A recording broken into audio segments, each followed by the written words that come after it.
తెచ్చుకున్నారా?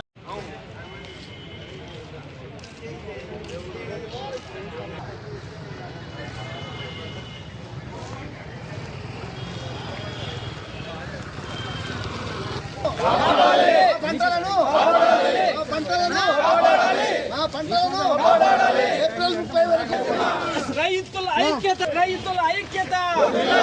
ఎందుకంటే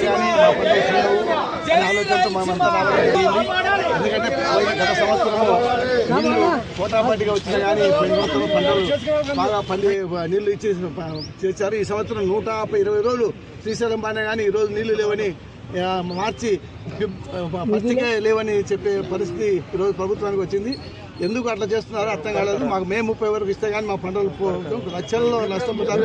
ఏప్రిల్ 30 వరకు ఇస్తే కానీ మా పంటలు పండవు. అందుకని మీరంతా దయచేసి ఆలోచన చేసి ఏ విధంగా ఎండిపోకుండా కాపాడడానికి ప్రభుత్వం వెంటనే చర్య తీసుకోవాలి. ఈ గారేమో ఉన్నట్లు లేరు, ఫోన్ చేస్తే కూడా పలకడం లేదు. ఆయన మళ్ళీ ఆయన ఉంటే ఆయనకు కూడా రిప్రజెంట్ చేయాలి అనుకున్నాము. అందుకని మా పంటలు కాపాడదని మీ అంతా విలేకరులతో ప్రభుత్వానికి మేమంతా తెలియజేస్తున్నాం. ఏ మండలం మీరు? మేము గోస్పాడ మండలము, నంద్యాల మండలం, అన్ని మండలాలు దగ్గర అన్ని మండలాలు వచ్చారు. 7 మండలాలు వచ్చారు.